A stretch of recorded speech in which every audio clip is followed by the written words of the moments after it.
আজ আমরা বানাবো কাতলা মাছের দই কাতলা। রেসিপিটি বানানোর জন্য ভিডিওটি শেষ পর্যন্ত দেখুন। কাতলা মাছের পিচের সাথে লবণ হলুদ মাখিয়ে 15 মিনিটের জন্য রেখে দেব। দই কাতলা বানানোর জন্য উপকরণগুলো সাজিয়ে রেখেছি প্লেটে। আদা শিলনোড়ায় বেটে নেব। পেঁয়াজগুলো শিলনোড়ায় ভালো করে পিষে নিচ্ছি। কড়াইতে পরিমাণ মতো তেল দিয়ে তেলটাকে ভালো করে গরম করে কাতলা মাছের পিসগুলো দিয়ে দেব। মাছের পিসগুলো উল্টে পাল্টে ভেজে নিতে হবে। দই কাতলা বানানোর জন্য মাছের পিসগুলো বেশি করে ভাজবো না, হালকা করে ভেজে নিতে হবে। আবারও সেমভাবে মাছের পিসগুলো ভেজে নেব। মাছ ভাজার সময় ভালো করে তেলটা গরম করে নিতে হবে, নাহলে মাছের পিসগুলো ভেঙে যাবে।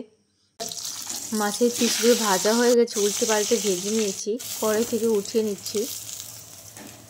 সব কাতলা মাছের পিসগুলো ভাজা হয়ে গেছে।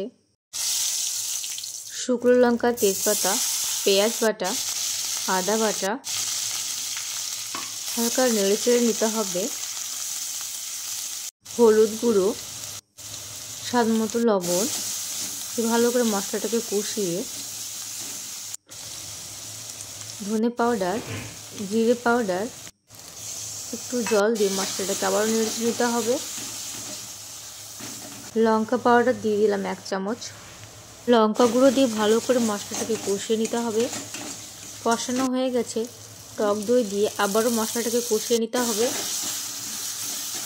মশলার সাথে টক দই ভালো করে মাখিয়ে নিচ্ছি। দেখতেই পাচ্ছ খুব সুন্দরভাবে কষানো হয়ে গেছে। কষানোর পর সুন্দর কালারও চলে এসেছে।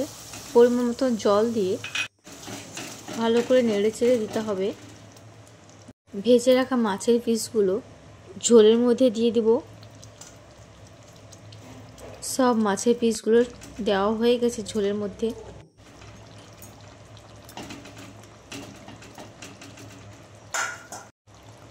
চারটে চেরা কাঁচা লঙ্কা দিয়ে দেব।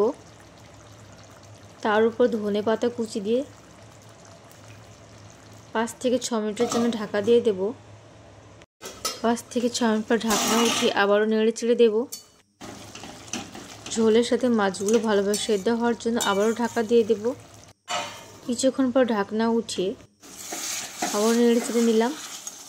দই কাতলার রেসিপিটি তৈরি হয়ে গেছে, নামিয়ে নিচ্ছি।